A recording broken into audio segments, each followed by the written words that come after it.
Hi everyone, my name's Sam Robertson. I'm the General Manager of Jim's Building Inspections, which is a division of the Jim's Group.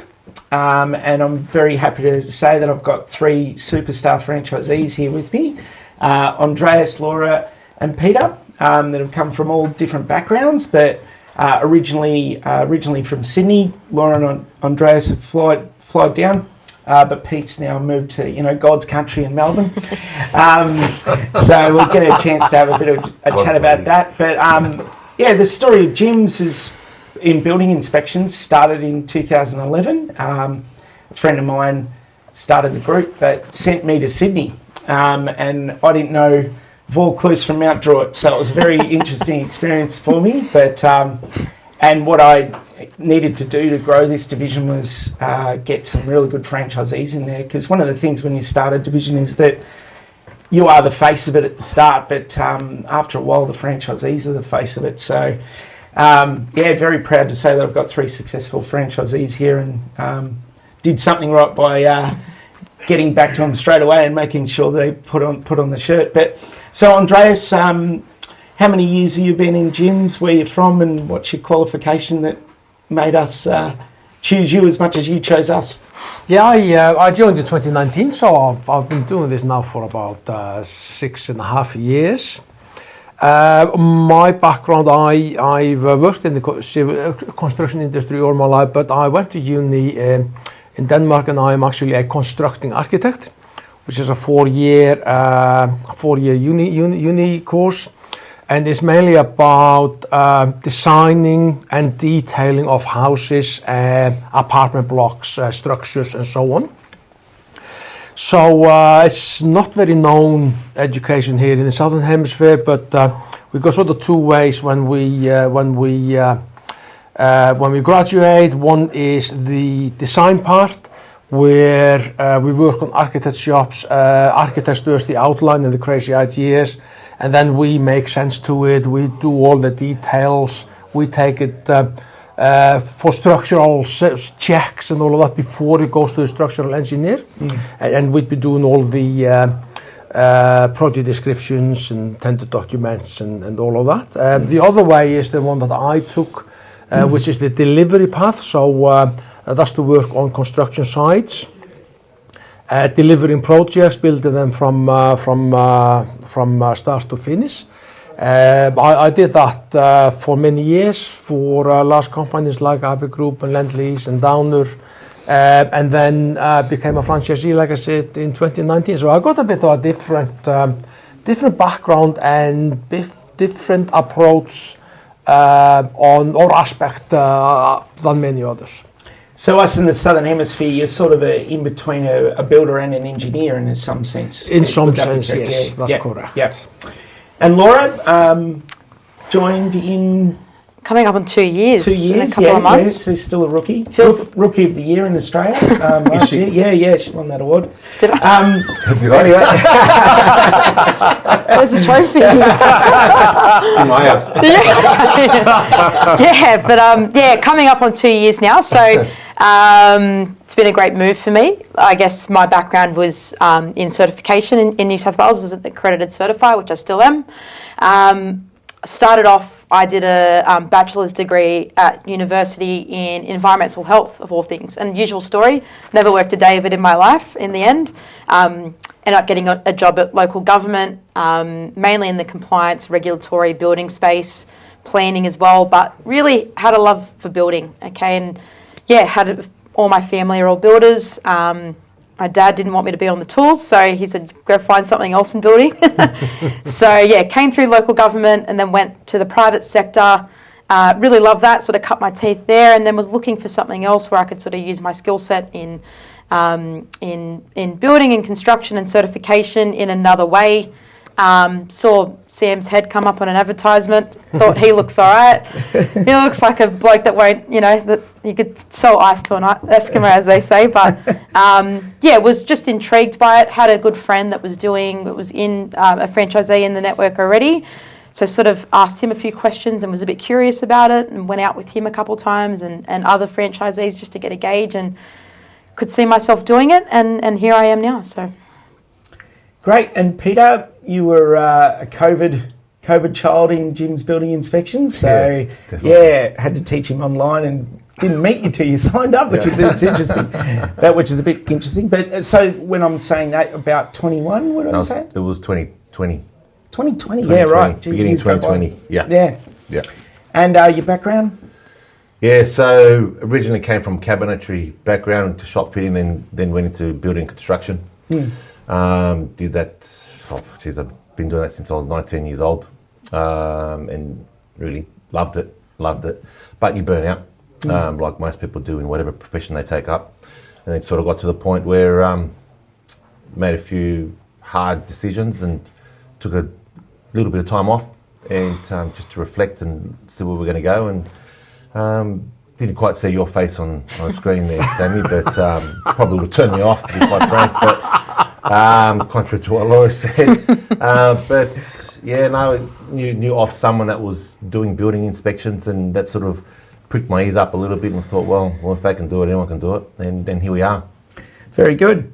And so you can see there's a range of qualifications amongst our group. So we sit here across Australia and New Zealand, pretty much covering most of Australia and New Zealand at 190 franchisees. But I'll ask anyone to talk about it. In gyms, you really don't compete against each other. So there is a real network where I've got a hell of a lot of compliance communicating with you guys, but also getting the groups together. Does someone want to talk about the actual network of gyms and what the advantages of that is? Who wants to do it? I guess, the network within gyms is actually very, very valuable, because you can come in from different backgrounds from the construction industry, and like I came in from a civil engineering background, and I didn't know a single person in the building industry.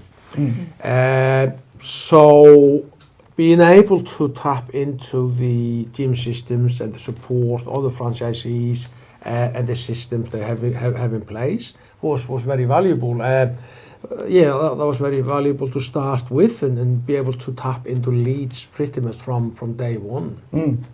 So as a franchisor, we've built systems over the years, and the more and more I get involved in this group, I find it hard to imagine how you can do this on your own. You train, you might do a course that's available, you do no in the field training, you tap in and get an insurer who doesn't really communicate with you or tell you what you're going to do.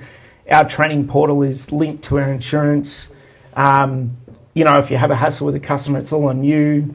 I think when people speak to us, they know it's you, but you're part of a hierarchy, so they know that you're backed by a group. They know you're insured, police checked, all that sort of things. And then a reporting system that you got to have that links to the insurance and everything like that. I believe it'd be incredibly difficult to do it on your own. Is that a fair point, or what do you think? I think you can sort of hit the ground running with this, which starting a business is hard. There's a lot of moving parts, and you see by the stats how many businesses fail in that first couple of years, and usually it's because of something like that. It's a systems and procedure type or cash flow type thing. So the big advantage is you can kind of hit the ground running because the branding's done, the marketing, all that's kind of there. You can do what you're good at, which is we all know a bit about building, we hope. We're generally all pretty good with people. I think that's the other thing, so being able to hone in on and just hit the ground running with what you're good at is what's important in any business, I think. I've got an interesting take on that, because I had a friend of mine that used to work for me, and when he found out that I went to a branded group like the Gyms Group, his question to me was, Pete, I don't understand why you've done this. He goes, you've always had a system in place, you know how to build this thing, you know how to structure it, you know how to do all that. And my answer was, because I know how to do all that was the reason why I chose not to. All right? And because it's already there. The infrastructure is already there. And to Laura's point, you can concentrate on what you do best and let another party, which is part of your organisation, to be able to execute those, and I say time-wasting things that have to be done in a business, which take capital investment, energy investment, and time investment away from you going out and generating revenue and create those contacts in an industry that is new territory, it's green fields, right? Even though you've got some kind of a background in the industry, you still got to concentrate on to what you need to do and how you're going to do it. Yeah. And then leveraging off the people around you to do that, and then passing that on as you go forward is probably one of the biggest advantages that I found in any divisional type style. And my experience with business before this was being in the family business and with the old man, and still staring at the ceiling at night going, how am I, a couple of expletives, going to fix that tomorrow, because you only got yourself to answer to.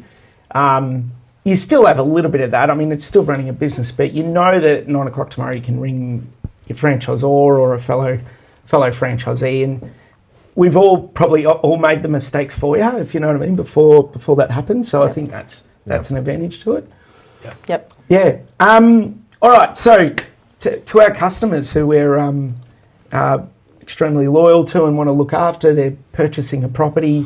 So I see us as a service where we take away that anxiety of purchasing a property, but in particular building a property too. So our range of services are all the way from checking before someone buys a house, when someone's building a house, checking for asbestos, dilapidation reports for builders and that sort of stuff. And, we've been quite successful at that over the last 12 years.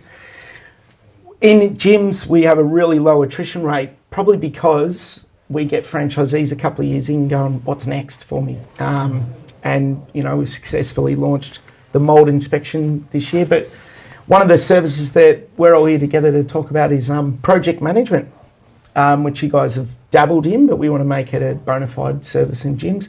Can you tell us a little bit about that service, Pete? Well, it's client-side project management. So Yes, it's not the construction-side project management, because they are two different Good point. spectrums. So client-side project management is all about appointing an individual or company to manage the construction process as the advocate of the client. And with that comes the responsibility of ensuring that the construction on a weekly basis or fortnightly basis, depending how that's structured, the project runs on time, to schedule, to the code, the management of all of your RFIs, ensuring that the contractor is delivering the deliverables based on the contractor documents, and ensuring that any variations or scopes that come through are compared to the industry costs, that they get ticked off to be true and correct, and manage that process from the beginning to the end. Which saves the client all the anxiety. Oh, well, not all the anxiety, but majority of it. And also, it saves them time and money. Well, what it does, it actually makes them money because they're off doing what they do best, which is whatever profession they are doing. They can carry on about their lives knowing that they will be reported back to in plain English without worrying about the communication with a builder in a specialty field. Talking about details, fixtures, finishes, and how they come together. You are that conduit. So then you are relaying information and progress on that project in layman's terms, giving them the ability to fund that project. And it is an emotional time in people's lives, and you're nearly removing them from that emotional standpoint, which then saves the relationship between two parties, gets the project finished on time because of the less interaction. The more the builder can actually carry out their works. The builder's not frustrated because they're not explaining to the client where the issues may lie or what changes need to be made and for what reasons. So the sooner you can separate that and run them as two parallel conversations, the more the builder is able to concentrate on what they do best. The client can concentrate on what they do best, which is whatever they do, and then you as the project manager then carries out what they do best, which is the conduit and the relationship, and manage that between two parties. Yep. And a lot of the services that we've brought in over the years, we've got probably a dozen main services that we do. The franchisees have brought that service to us, saying there's a market for it. So, Andreas, can you tell me how you've come about project management, and has it come from other inspections that we've done? So So, I mean, I was a project manager before. I've been a senior project engineer for a very long time. So I've run projects and budget and all of that. So I've gone a different sort of path to Pete because I haven't gone to the client side projects like you have. I've gone through the strata and I've run remediation projects or upgrades or electrical upgrades on apartment blocks. That might be like demolishing of carports, rebuilding carports, sort of cosmetic upgrades, replacing windows with old windows due to acoustic reasons, for example, or writing tender documents and scope of work and sending out for tender for electrical upgrades in apartment blocks. Last one I did was about 78 units. So I haven't done from a sort of personal single client point of view, but from a strata point of view, as a strata and the strata committee being the client. Those projects haven't come through the leads at gyms. They've come through the B&I contacts. But although the same, you know, what I'm doing, and we all are doing with our work today, we're tapping into our existing experience and the work that we have done in the past, and having done a lot of project management. That's what I'd like to sort of get more work of, and particularly from tender to delivery. I got caught up in one project with a design also, and Laura has helped me a lot with that. I wouldn't have been able to do that without her, so it was very beneficial to have a certifier around. And that's the benefit of it, you know, we can tap into that network. But speaking to, as a certifier, I've seen the main things go downhill generally in building because of communication breakdowns. So speaking to what Pete and Andreas were saying, having that transparency, that accountability would save so many issues, potential issues from arising, because there's that open line of communication. Everyone's on the same page. No one's trying to pull the wool over anyone's eyes.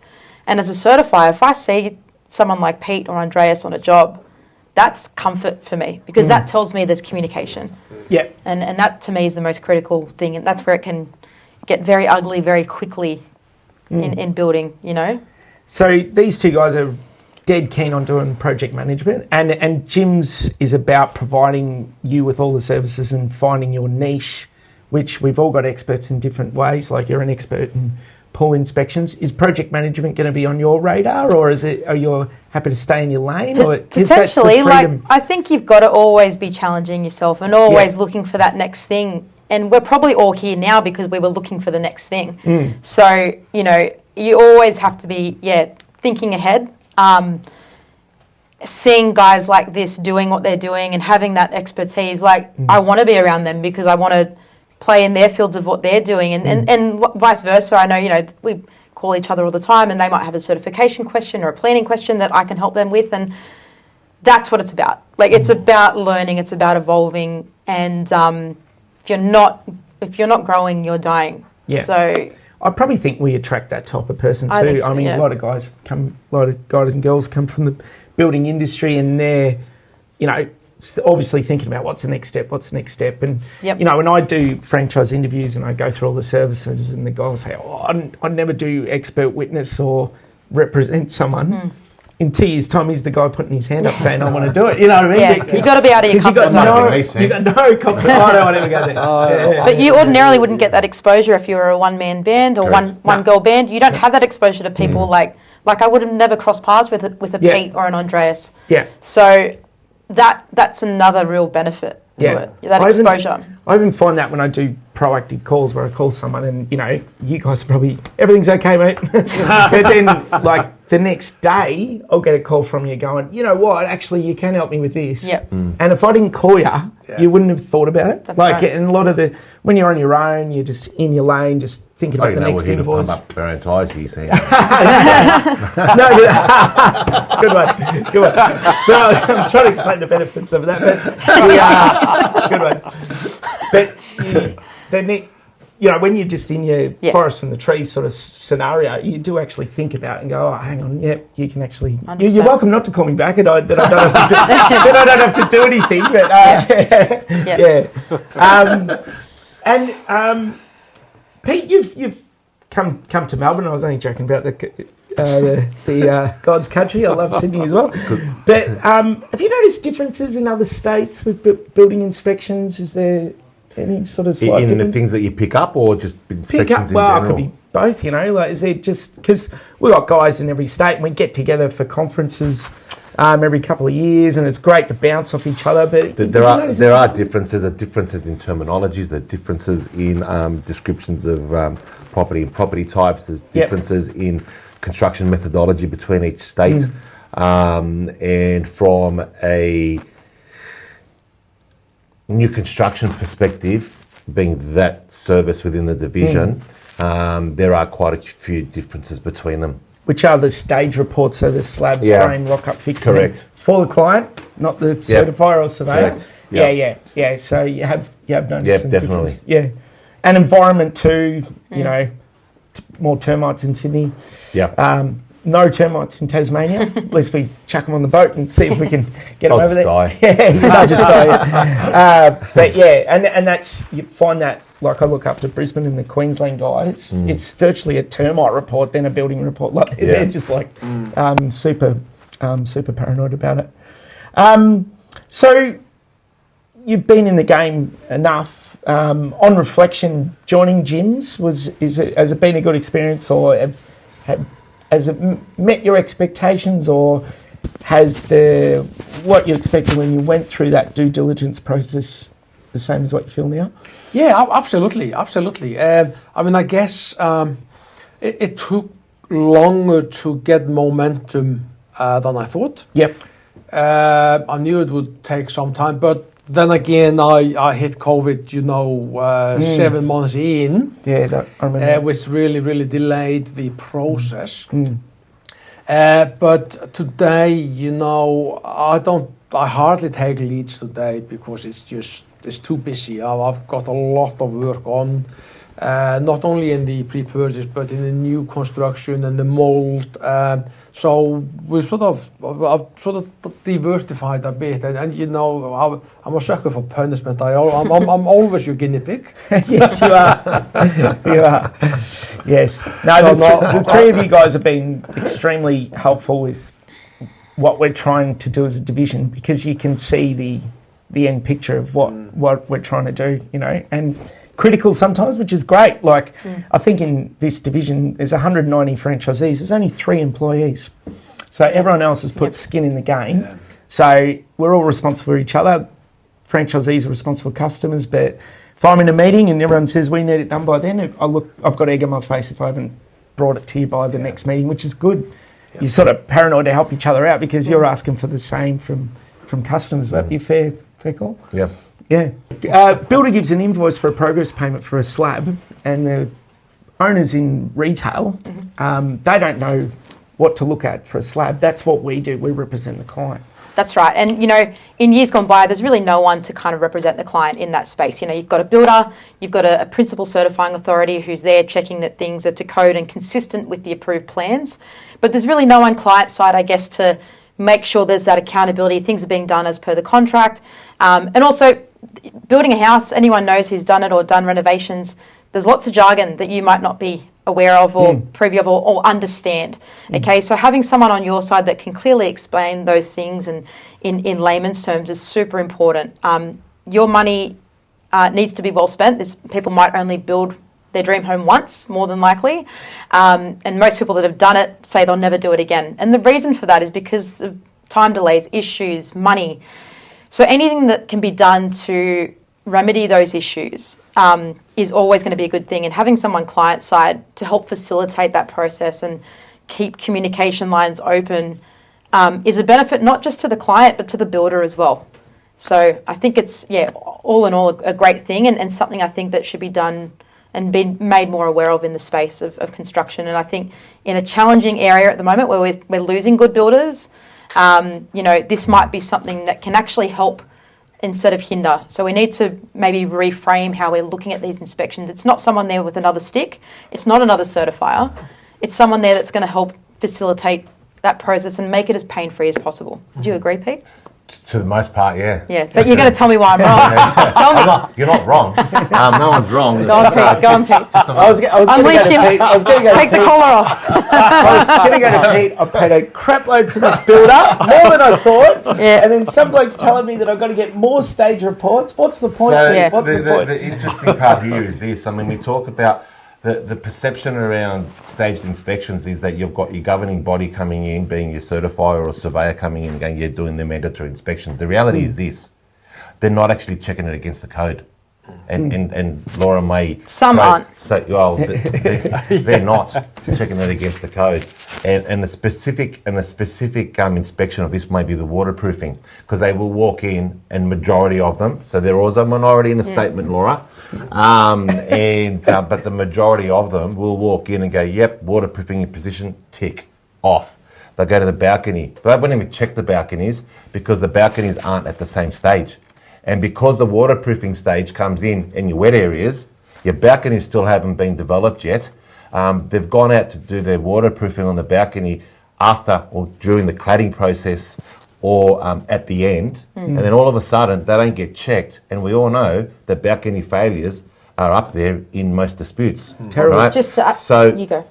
So You've got two bogs here, it's so what our role and where we come into play with your staged inspections with the waterproofing, we come in, we check the dry film thickness, we've got machines that can check the layers and the thickness of these waterproofing membranes, we check the detailing of the water stops, the installation of your membranes, the falls of the membranes, the penetrations, the detailing of your stopcocks, and then all of a sudden the certifier or the governing body won't come in and go, oh, what type of shower screen have you installed?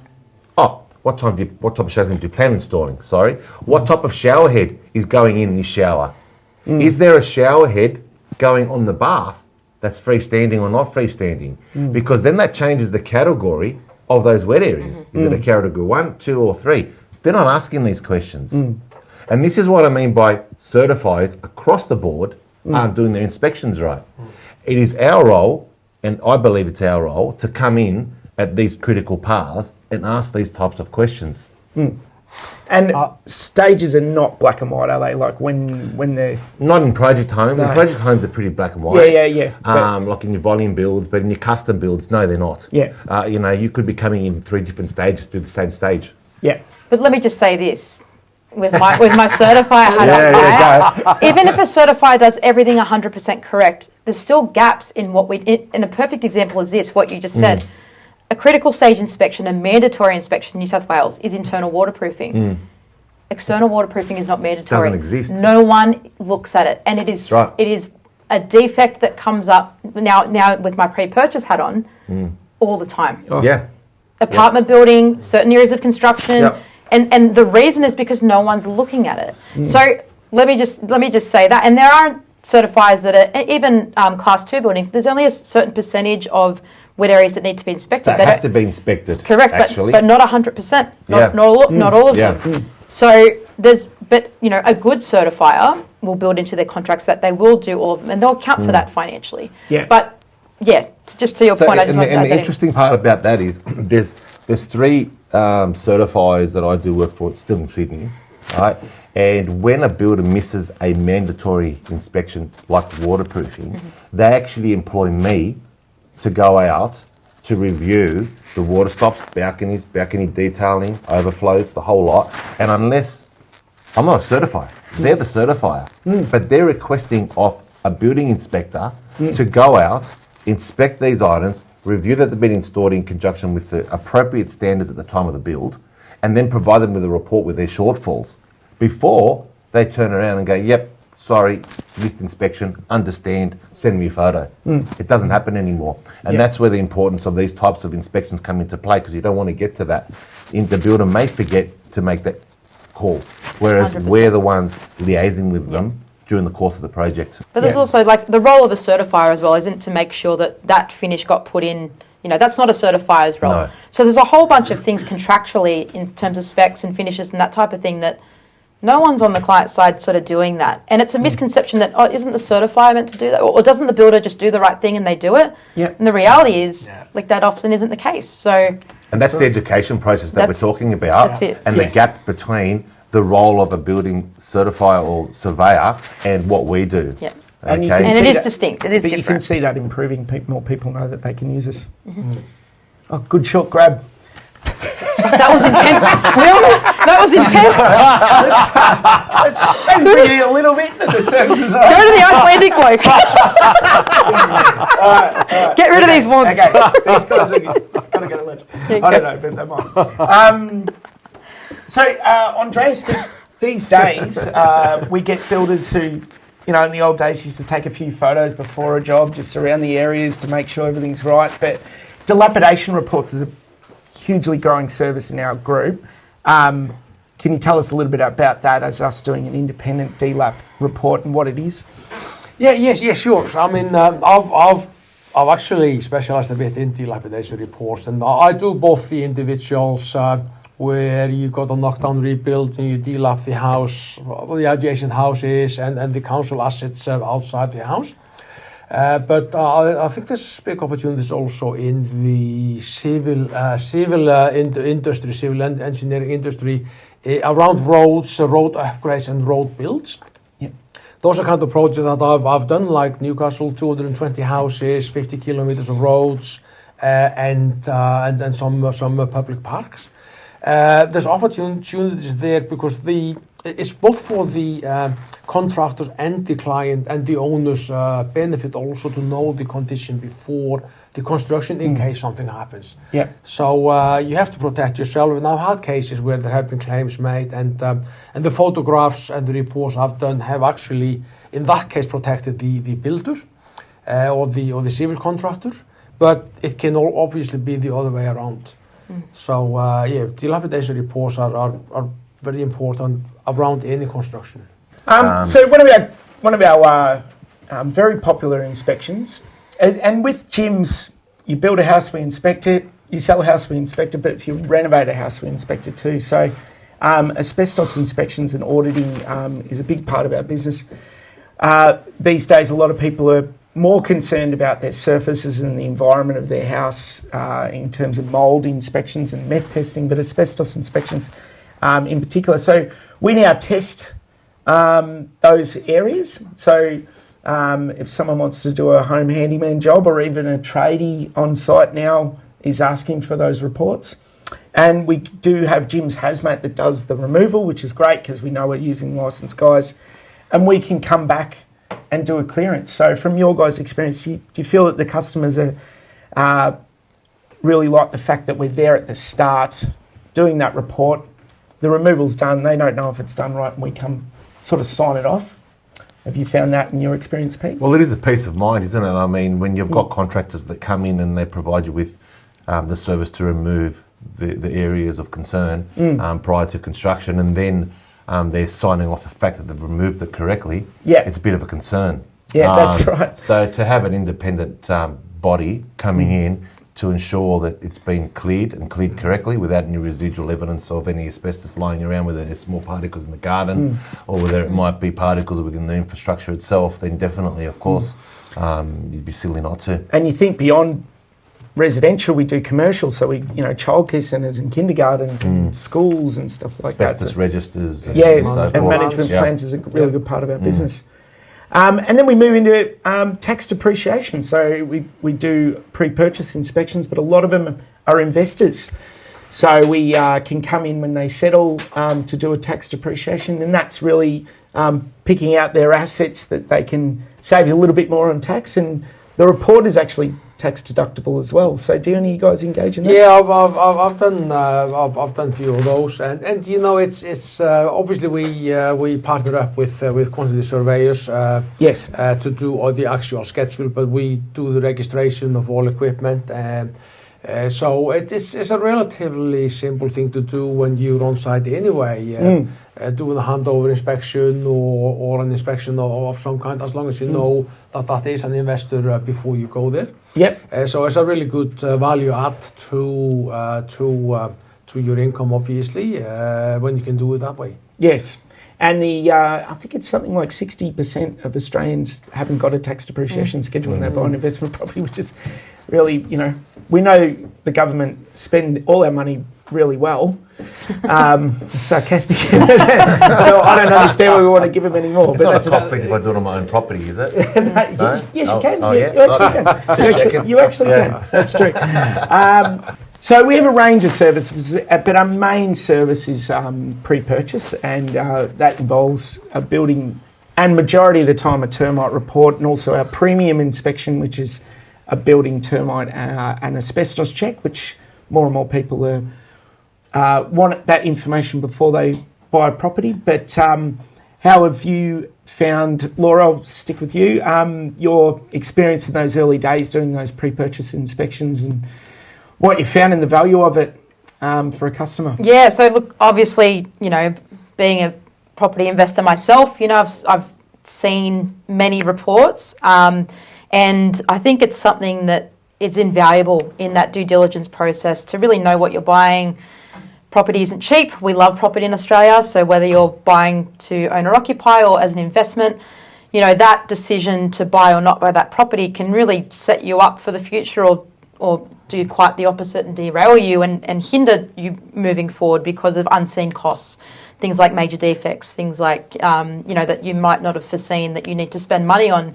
I guess being able to provide that service for people, really the problem that we're solving is giving them peace of mind in that purchase process that can be quite daunting and stressful. So it's giving people peace of mind or helping inform and educate them as to whether they should proceed with buying that property or not. We're obviously not there to say buy it or don't buy it. We're just there to educate them and give them a bit more information from people with professions such as ours that know about building, and to really go over the property with a fine-tooth comb to make sure there's no hidden defect, things that are concealed. Often there's other parties involved. You've got real estates and family members saying buy it, don't buy it, and our report stands as a bit of an independent resource to inform them about what they're buying.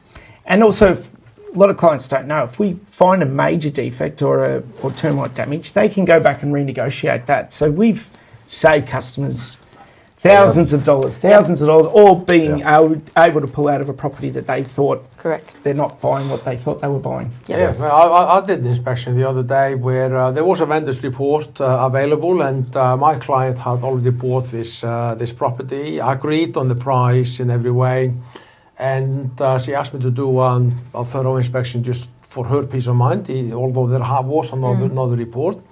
And I came in and the agent said, well, why are you here? Because there's another report available. I said, well, that's what the client wants. So I went in, inspected everything, found major defect with drainage, and guess what? She got $100,000 off that price. $100,000. That's pretty good. Yeah. That's good value for money. That's pretty good going. Yeah, so my theory is we should get a percentage of that. I agree.